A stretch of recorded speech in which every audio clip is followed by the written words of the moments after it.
성부와 성자와 성령의 이름으로 말씀을 드립니다. 샬롬. 명절과 연휴 잘 보내셨습니까? 여러분 모두가 풍성하고 평안한 연휴를 보내셨으리라 믿습니다. 결실의 계절인 가을을 접어들어서 여러분과 여러분의 가정에 하나님의 은혜와 평화가 풍성하시기를 주님의 이름으로 축원드립니다. 여러분도 이제 오시다가 또 오고 가시다가 보셨지만 이제 우리 둔포 들녘도 한 단지 한 단지씩 이렇게 벼베기가 시작되었습니다. 그래서 농부가 그렇게 가장 공을 많이 들였던 이제 벼를 이제 수확하게 됐는데요. 또 오늘 아시안 게임이 폐막이 되죠. 그래서 지난 9월 23일부터인가요? 그래서 오늘까지 이렇게 아시안 게임이 이제 시작됐는데요. 보니까 어저께 마지막으로 보니까 190개 우리나라가 딴 메달 총 금, 은, 동에서 굉장히 많이 돼서 아마 종합 3위라고 아마 하는 것 같은데요. 근데 선수들 중에서 이렇게 보면 자기가 기대했던 것처럼 그 기대에 부응을 받은 그런 선수들도 있지만 기대했던 거는와는 달리 실망한 선수들도 아마 메달은 한정되어 있으니까 그죠? 메달을 따지 못했던 선수들은 더 몇 곱절 더 많은 것이지요. 그래서 어떤 분들은 좀 실망한 그런 분들도 있겠지만 굳이 실망할 필요가 없을 것이다. 선수 인생이 끝나는 것이 아니고 또 다음 그 대회들이 있지 않습니까? 이제 1년 후면 올림픽도 또 있을겠고요. 또 아시안 게임도 있고. 그다음에 국내로 돌아오면 한 주 후에는 전국체전이라고 하는 것도 이렇게 되는데요. 그거를 다시 목표를 삼아서 다시 열심히로 땀 흘리면 자신들의 기대, 목표가 분명히 좋은 결실로 응답받을 수 있을 것이니까 이번에 메달을 따지 못했다고 실망할 것이 아니라 새로운 목표와 또 새로운 기대를 가지고 열심으로 나가는 그런 선수들이 되었으면 합니다. 그리고 이제는 오늘 폐막되면 귀국할 텐데 메달을 딴 선수들만 우리가 환영할 것이 아니라 그래도 태극마크를 달고 국위를 선양하기 위해서 출전한 모든 선수들을 환영하고 또 메달을 따지 못했던 선수들을 더욱더 따뜻한 그런 마음으로 우리가 격려해 줄 정도 있는 그런 아량들은 우리가 있어야 되겠다라고 하는 것이죠. 그래서 그들이 언젠가는 그들이 소망하는 대로 좀 번쩍번쩍한 그런 메달로 국위를 좀 선양할 수 있기를 그렇게 바라는 마음입니다. 그래서 좀 기대했던 것만큼은 아마 우리나라가 메달을 땄는데요. 오늘 우리들은 그 기대와 실망 그리고 새로운 기대라고 하는 제목으로 여러분과 말씀을 나누고자 합니다. 오늘 말씀을 통해서 저희가 첫 번째로 먼저 깨달아야 될 것은 주님의 기대와 실망이라고 하는 것이죠. 이사야 예언자는 오늘 독서에서 포도원의 노래를 통해서 그리고 예수님께서는 오늘 포도원 주인의 비유를 통해서 하나님께서 기대와 또 실망이 크셨다라고 하는 것을 우리에게 전해주고 있습니다. 하나님께서 사랑과 정성으로 포도원을 가꾸셨고 또 그 애정어린 그 수고한 포도원을 소작인들에게 이렇게 도지를 주고 멀리 떠나갔는데 포도털이 되어서 당연히 풍성한 결실을 얻을 수 있을 것이라고 그렇게 기대를 하셨는데 이 소작인들은 그 기대에 그냥 찬물을 확 끼얹고 말았던 것이죠. 오늘 복음 33절로 어떤 지주가 포도원 하나를 만들고 울타리를 둘러치고는 그 안에 포도즙을 짜는 큰 확을 파고 망대를 세웠다. 그리고는 그것을 소작인들에게 도주로 주고 멀리 떠나갔다. 우리들도 이렇게 보시면 기대가 크면 실망도 크다라고 하는 말이 있는 것처럼 포도원 주인의 기대는 실망으로 돌아오고 말았습니다. 온갖 수고와 정성으로 만든 포도원이고 풍성한 그런 결실을 기대했건만, 그리고 보시면 그렇게 공을 들인 포도원이라면 당신이 직접 직영을 할 법한데, 그래도 소작인들을 위해서 또 소작인들을 사랑해서 그들에게 뭐냐면 당신이 가장 잘 가꾼 포도원을 도지로 이렇게 준 것 아니겠습니까? 그만큼 소작인들에게 사랑과 애정을 베풀었건만 완전 엄청난 큰 실망을 맛볼 수밖에 없게 되는 것이죠. 이사야 예언자께서는 오늘 일독서 2절과 7절로 이렇게 그래서 그 심정을 토로하고 있습니다. 먼저 2절인데요. 포도가 송이송이 맺을까 했는데 들포도가 웬 말인가. 그리고 7절로 보시면 만군의 야훼의 포도밭은 이스라엘의 가문이요 주께서 사랑하시는 나무는 유다 백성이다. 공평을 기대하셨는데 유월이 웬 말이며 정의를 기대하셨는데 아우성이 웬 말인가. 이사야 예언자께서는 이스라엘 백성들이 어떻게 보면 하느님의 특별한 특권을 받은 것이죠. 선택된 백성이었으니까. 그래서 이 선택된 백성들이 하나님의 기대에 부응하기를 그렇게 바라셨는데 큰 신망을 안겨주었다라고 하는 것이죠. 그래서 탄식이 나왔고, 그래서 진노를 사서 하나님께서는 그 포도원을 완전히 쓸어버리시겠다. 폐허가 되게 하시겠다. 이런 경고의 말씀을 전해주고 있고요. 오늘도 복음에서도 보시면 포도원 소작인들은 도지를 주인에게 내지 않을 뿐만 아니라, 그죠? 그 포도원 주인이 보내는 종들을 모두가 다 해하고 죽이는 그런 폐역을, 그리고 상속자인 외아들마저도 죽임으로 인해서 그 포도원을 자기들이 뺏으려고 하는 이런 폐역을 저질렀다라고 하는 것이죠.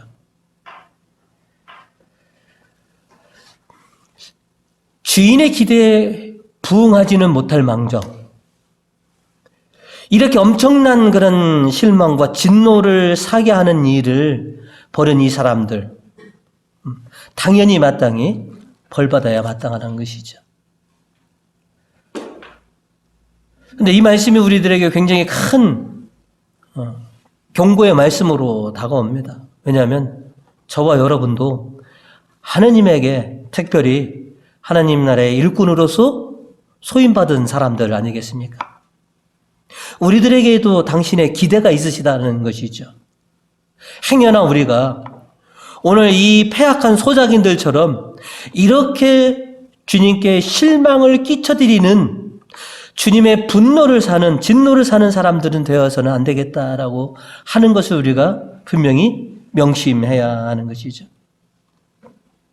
그리고 우리는 주님께서 우리에게 기대하시는 것처럼 그 기대에 부응하기 위해서 열심으로 우리가 노력하는 삶을 우리가 보여드려야 됩니다. 왜냐하면 우리는 주님께서 잘 가꾸신 당신의 가지들이기 때문에 그렇습니다. 예수님께서 요한복음 15장 3절로 이렇게 말씀하셨죠. 너희는 내 교훈을 받아 이미 잘 가꾸어진 가지들이다. 우리들은 주님께서 잘 가꾸신 가지들이라는 것이죠. 그러니 우리가 당연히 좋은 결실들을 맺어서 그 주님에게 기쁨이 되는 그런 인생이 되어야 된다라고 하는 것이죠.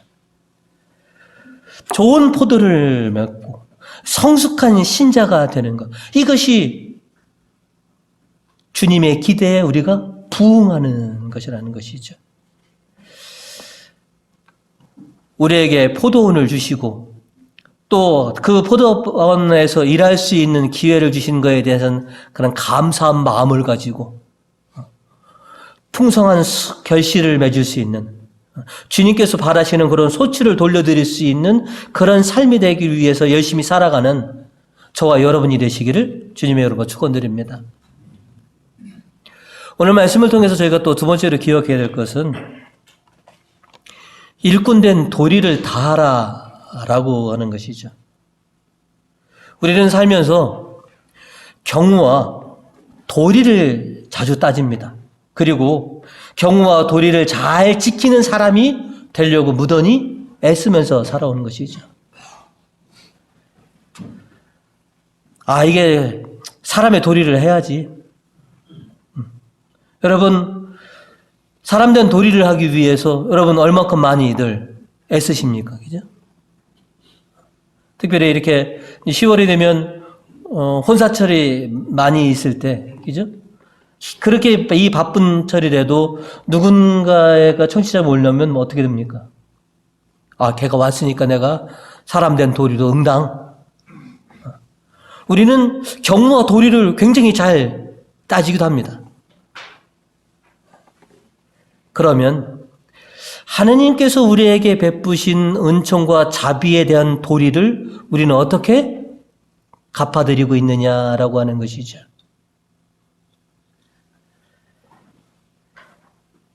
젊은 시절 바오로 사도의 고백처럼 정말로 교회를 심하게 핍박하고 박해했던 사울이, 그죠?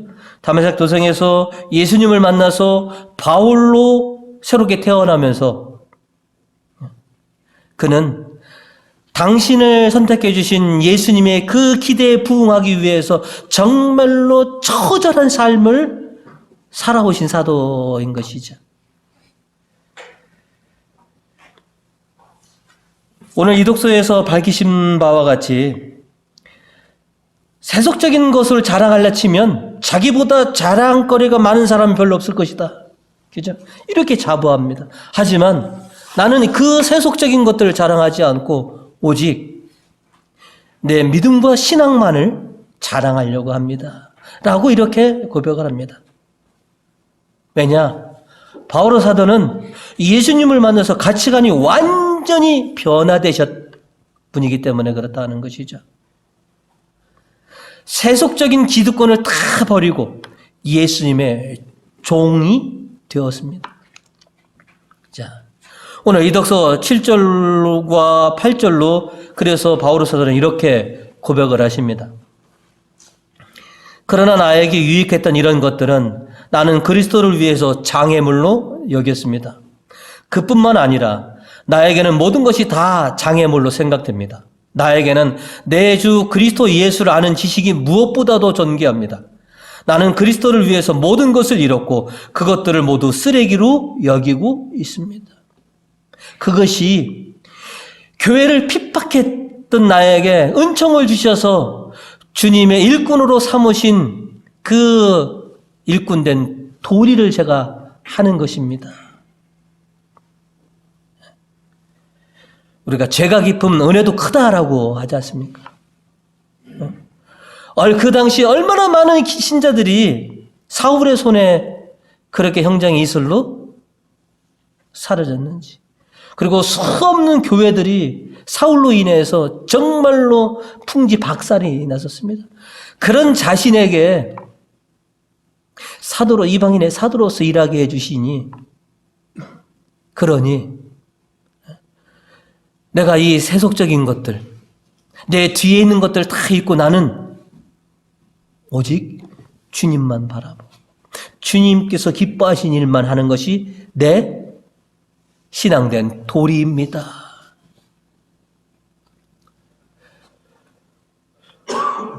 오늘 복음에서 보면 우리가 옛날부터 우리나라 역사도 이렇게 보면 악덕 지주들은 굉장히 많이 있었습니다. 우리나라에서도. 그죠? 그래서 뭐 동학혁명이나 이런 것들이 왜 일어나냐면 그 악덕 지주들에게 너무 그 폭정에 시달려서 일어났던 그 사건들이 있는 것이죠. 그런데 여러분, 악덕 소작인들이라고 들어보셨습니까? 물론 그런 사람도 있었겠죠. 근데 우리 교회는 쉽게 찾아볼 수 없는 그런 말인 것이죠.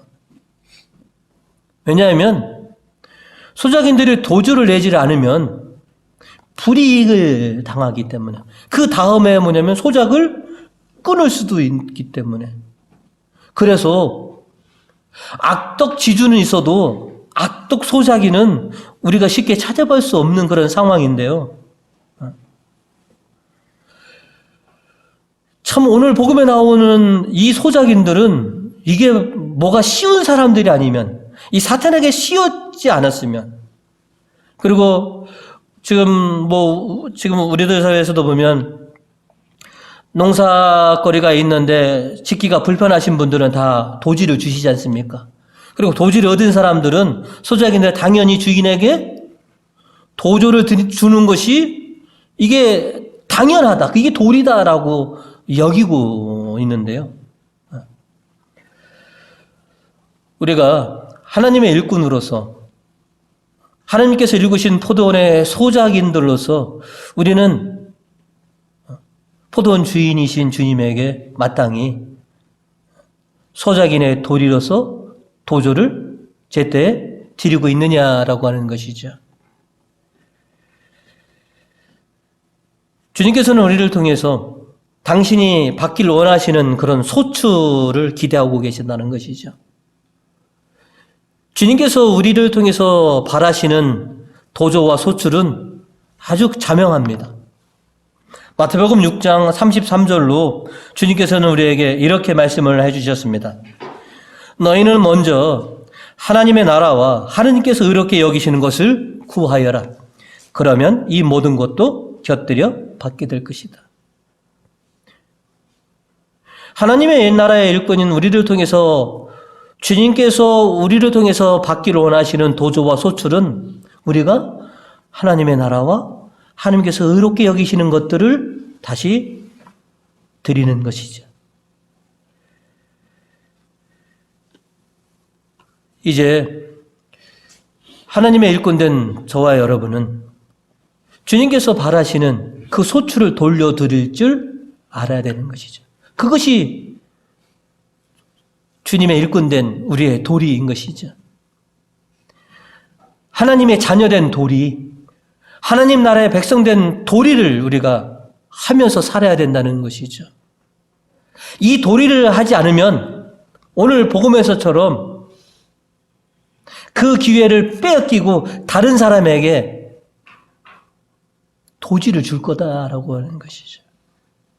그래서 저와 여러분은 주님께서 그렇게 반기시는 그런 소출을 돌려드리는 그런 일꾼들이 되어야 되겠다라고 하는 것이죠. 그래서 주님께서 반기시는 그런 소출을 돌려드릴 수 있는 그런 일꾼의 도리를 다하시는 우리 교우님 되시기를 주님의 이름으로 축원드립니다. 오늘 말씀을 통해서 저희가 세 번째로 기억해야 될 것은 새로운 기대를 가지셨다라고 하는 것이죠. 포도원 주인은 소작인들의 못된 행실 때문에 실망을 하셨지만, 그죠? 포도원을 결코 포기하지 않으신다는 것이죠. 오늘 이사야의 포도원의 노래와 오늘 복음의 포도원 주인의 비유의 결과가 굉장히 다릅니다. 오늘 이사야에서는 뭐라고 했냐면 이 포도원을 완전히 망가뜨리겠다라고 하는 것이죠. 그런데 오늘 복음에서는 당신이 그렇게 애써 만든 이 포도원을 소작인들로 인해서 실망하셨다라고 해서 그걸 포기하지 않으시고 누구만, 일꾼들만 새로운 사람으로 교체시키겠다는 것이죠. 제때 도조를 잘 바칠 사람으로 바꿔놓고, 그래서 그 포도원에서 여전히 당신께서 기다리는 그런 소출을 기대하신다라고 하는 것이죠. 시편 저자는 오늘 15절로 이렇게 노래를 했습니다. 선수 심으신 이 줄기, 몸소 국군이 세우신 이 해까지를 붙드소서. 그리고 이사야 예언자도 이사야서 11장 1절로 이렇게 말씀을 하신 적이 있습니다. 이새의 구려터기에서 햇선이 나오고 그 뿌리에서 새싹이 돋아난다. 주님께서는 새로운 희망과 새로운 기대를 이제 시작하셨다라고 하는 것이죠. 지난주에 주교님께서 주신 본당을 우리가 단양하셨는데요. 그죠? 당신의 희망의 메시지를 전해주셨죠. 교구 자립과 교구 확장이라고 하는, 그죠? 그리고 많은 교구민들이 주교님에 대한 기대가 크죠? 그죠? 그래서 모든 교구민들이 주교님에게 단순히 기대하는 것만이 아니라 함께 뭐냐면 그 비전을 함께 일구어 나가야 된다라고 하는 것이죠. 이제 우리 교구도 열악한 이런 작은 교구가 아닌, 또 각 본당도 작은 교회로 만족하는 것이 아니라 이제 새로운 싹을 틔우고 새로운 가지가 나와서 큰 기대를 우리가 걸어볼 만한다라고 하는 것이죠. 오늘 이 독서를 통해서 바오로 사도께서는 당신의 목표로 삼았던 것을 우리에게 전해주고 있습니다. 오늘 13절과 14절로 바오로 사도는 이렇게 우리에게 말씀을 하셨습니다. 다만 나는 내 뒤에 있는 것을 잊고 앞에 있는 것만 바라보면서 목표를 향하여 달려갈 뿐입니다. 하나님께서는 그리스도 예수를 통해서 나를 부르셔서 높은 곳에 살게 하십니다. 그것이 나의 목표이며 내가 바라는 상입니다. 바오로 사도의 목표와 바오로 사도의 기도는 저 하늘나라에 당신의 표대를 꽂는 것. 그래서 그 구원의 완성을 위해서 지금 열심히 달려가는 것. 뒤에 있는 것 생각하지 않고 그 구원의 완성을 위해서 달려가는 것이 내 인생의 목표이고, 그리스도께서 고난을 받으셨고 죽으신 것처럼 나도 이제 그리스도와 함께 부활에 참여하는 것이 내 목표입니다. 그래서 바오로 사도께서는 고린도 교인들에게 9장 25절로, 고린도서 9장 25절로 이렇게 또 말씀을 하셨습니다. 경기에 나서는 사람들은 온갖 어려움을 이겨내야 합니다. 그들은 썩어 없어질 월계관을 얻으려고 그렇게 애쓰지만 우리는 불멸의 월계관을 얻으려고 애쓰는 것입니다.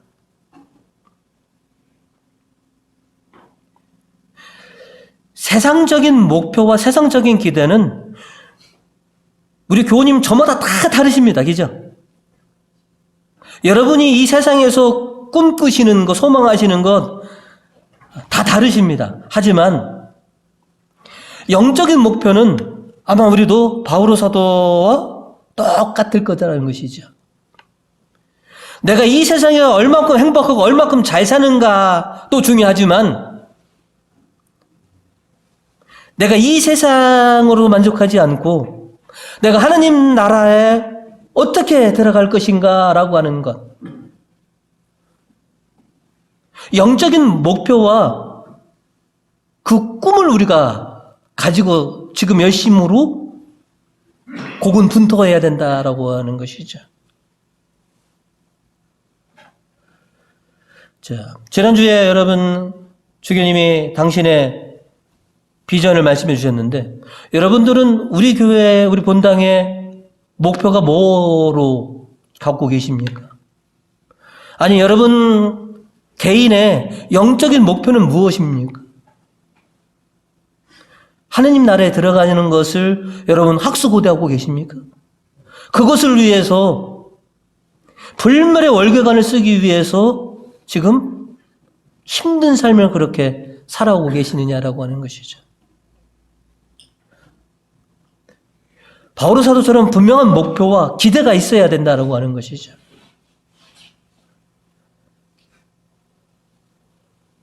이제 우리 본당이 올해로 117년이죠. 그죠? 대전교회에서 제일 오래된 교회라고 하는 것.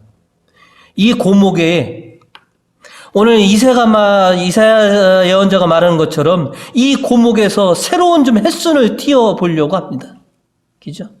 새로운 가지를 통해서 주님께서 이 본당을 통해서 이 공동체를 통해서 원하시는 그 소출을 풍성하게 맺으려고 이제 여러분이 이번 주부터 3주 동안 세미나 시작하지 않습니까? 영적인 기대가, 영적인 목표가 우리가 뭐가 있는가 하는 것이죠. 그냥 이 세상에서 편하게 살아가는 거로 마칠 것이냐, 아니면 좀 이 세상에서 고되고 힘들고 희생이 있더라도 하느님 나라에서 예수 그리스도와 함께 부활에 동참하는 것이 내 인생의 목표냐라고 하는 것이죠.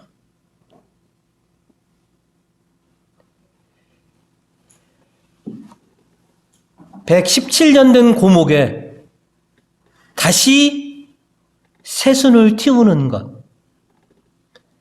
그리고 여태까지 여러분이 주님께서 원하시는 그 소출을 돌려드렸지만 그거보다 더 풍성하고 더 많은 소출로 주님을 기쁘시게 해드리는 공동체가 되기 위해서 그 첫 출발을 또 시작할 수 있느냐라고 하는 것이죠.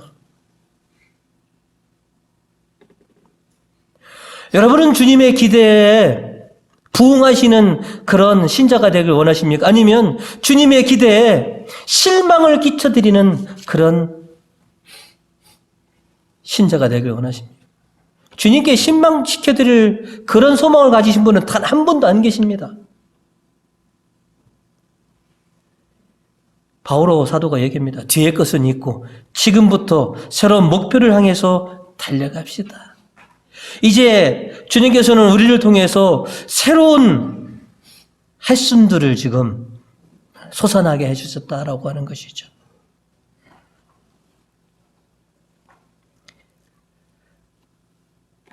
주님에게 드릴 영적 도전은 무엇입니까? 내 삶 속에서 주님께 드릴 그런 영적인 열매들은 무엇이냐라고 하는 것이죠. 그거를 원하시는 것이죠. 세상적인 그런 영광보다도 주님께서 바라시는 것은 영적인 열매들로 나에게 얼마만큼 도조를 냈느냐라고 하는 것이죠. 물론 세상적으로 잘 되는 것도 바라십니다. 하지만 세상적으로 잘 나가는데 하느님에게 돌려드릴 영적인 도조가 없다면 하느님께서는 그건 뭐냐면 에이 실망했네. 저게 허울은 말짱하고 세상적으로 포장은 잘 됐는데 영적으로는 빈 쭉정이네 라고 실망하실 수가 있다라고 하는 것이죠.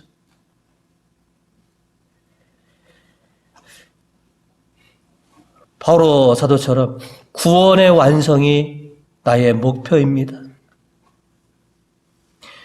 그리스도를 알고 그리스도와 함께 고난을 받고 그리스도와 함께 부활에 동참하는 것이 내 인생의 영원한 목표입니다. 이 세상의 호화찬란한 그런 월계관보다는 하늘나라의 불멸의 월계관을 쓰는 것이 제 인생의 목표입니다. 주님은 이렇게 원하시더라는 것이죠.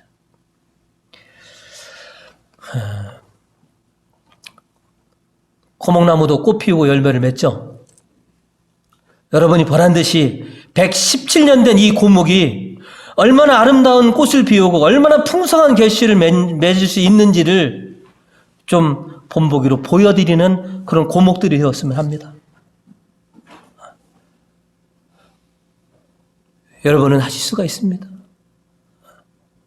이제 주님의 기대에 부응하실 수 있는 우리 교우님 되시기를 주님의 이름으로 축원드립니다. 성부와 성자와 성령의 이름으로 말씀을 드렸습니다.